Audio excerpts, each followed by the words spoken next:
conclude gli interventi il dottor Luca Zaia, Presidente della Regione Veneto. Grazie. Già con la presentazione, una bella notizia, concludo. No, grazie per essere qua, grazie, veramente del cuore, grazie. Vi piace l'opera? No, ci avevamo speso una montagna da skate per sentire certamente. Mi piace Luca parla Veneto.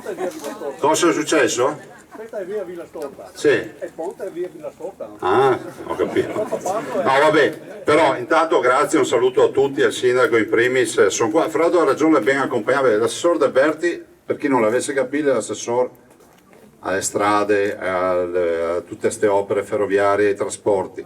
Poi c'è il vicepresidente che lo conoscete che è il bilancio, c'è il consigliere Barbisan, quindi siamo qua in forze.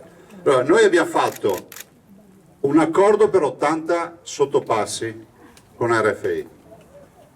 5 qua, questo è uno dei 5, altri 2 in cantiere se non ricordo male, 2 sono in cantiere e quindi si va avanti, si costruisce. Nell'ottica di dare, ovviamente, la Regione ci ha messo un sacco di soldi, nell'ottica di dare risposte di qualità ai territori.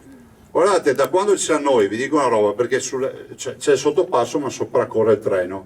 Noi abbiamo fatto grandi investimenti anche per i treni e se guardate i dati, adesso i nostri treni sono riconosciuti come puntuali, abbiamo una puntualità che è superiore a quella tedesca e inglese. I treni in Veneto sono più puliti e sono tutti nuovi, perché con la prossima primavera il Veneto ha completato la serie di acquisti e abbiamo tutti i treni nuovi. Adesso dobbiamo trattarli bene.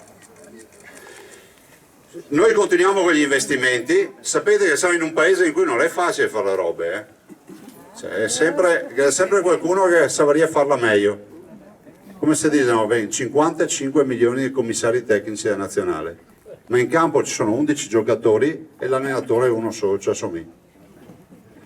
Allora guardate, noi ci siamo impegnati con i cittadini per fare tutta una serie di attività e penso, lasciatemelo dire, lo dico col cuore in mano, se vengo a Portogruaro, ogni volta che passo in autostrada di qua penso al vostro ospedale, che è uno dei 68 ospedali del Veneto. Grazie.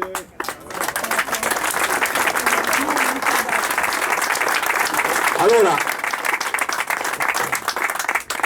mi piacerebbe che ogni tanto i giornali desse intervistare quelli che un anno fa, 2 anni fa, 3 anni fa, 4 anni fa, 5 anni fa, 6 anni fa, gli diceva che se sarebbe all'ospedale, che non si faceva più niente. Anche stamattina mi ha scritto un signore da Mestre, posso anche dire da dove, da Mestre, dicendomi che un familiare, evitiamo di definirlo bene, è venuto a operarsi qua da dottor Ramenta.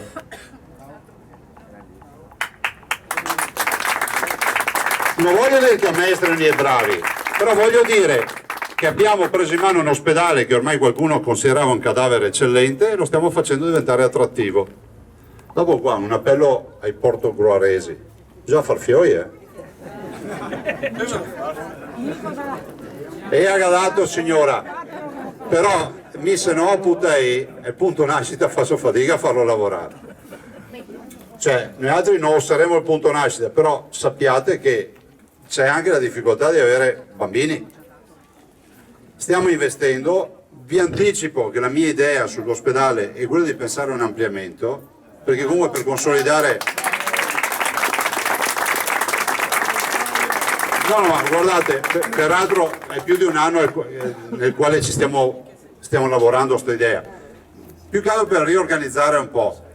Non serve che venga a spiegarmi a me che con le nebbia arrivare a San Donà si arriva morti, non serve che mi spieghi a me che la tisana non so come Portogruaro. Le conosco bene le robe, guardate, noi abbiamo 68 ospedali, eroghiamo 80 milioni di prestazioni sanitarie all'anno, abbiamo 2 milioni di accessi a pronto soccorso e abbiamo 54.000 dipendenti, dei quali 11.000 e qualcosa sono medici.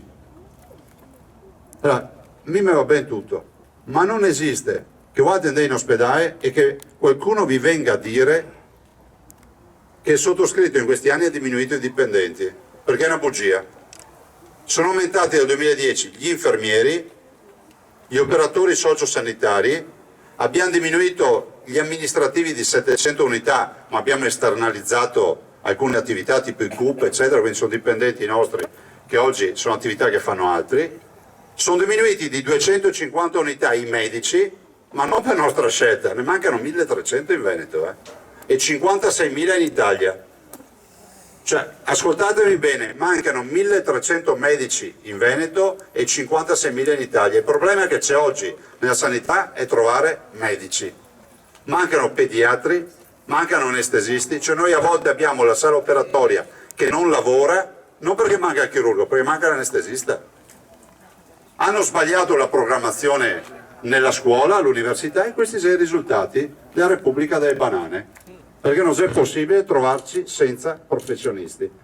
Dopo i professionisti, se vanno nel privato, giustamente io dico, li pagano di più, magari potessimo noi pagarli di più, abbiamo un contratto nazionale, quindi molte volte capita che investiamo su un giovane medico, viene formato, lavora in team, compriamo attrezzature, lo mandiamo a fare i corsi, va ai convegni, ai congressi, quando ha 50 anni che lavora anche oggi Serai, arriva qualcuno privato e dice guarda, mi ti do un fiato in più, ti permetto di fare carriera, è legittimo che il medico dica di sì. Il problema è che è una battaglia che non è armi pari, però non abbiate paura del fatto che qualcuno vi tocchi la sanità, perché finché ci sono io, qua Zoe manda la sanità.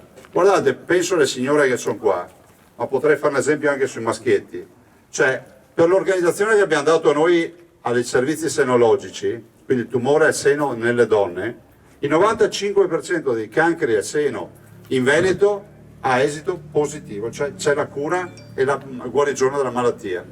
Guardate che in giro per l'Italia non è così, è molto più bassa la percentuale, perché abbiamo fatto delle scelte, ma non perché investiamo più soldi, perché abbiamo deciso ad esempio che i team operatori devono fare almeno 150 seni all'anno in sala chirurgica, quindi non più attività generalista ma specializzata. La donna viene presa in carico e viene portata fino alla fine del suo percorso.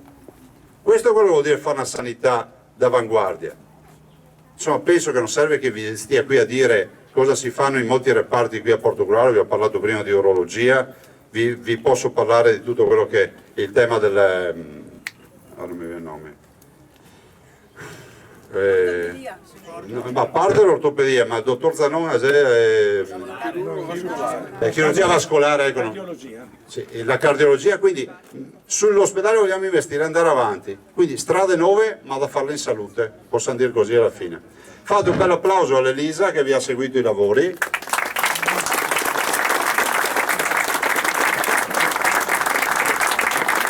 Una preghiera, io ho tanti ragazzi che mi seguono e mi piace l'arte, ma evitate di andare a spruzzarmi con la bomboletta su per i muri dei sottopassi, perché dopo mi tocca spendere scheda per tornare a pitturare. Grazie.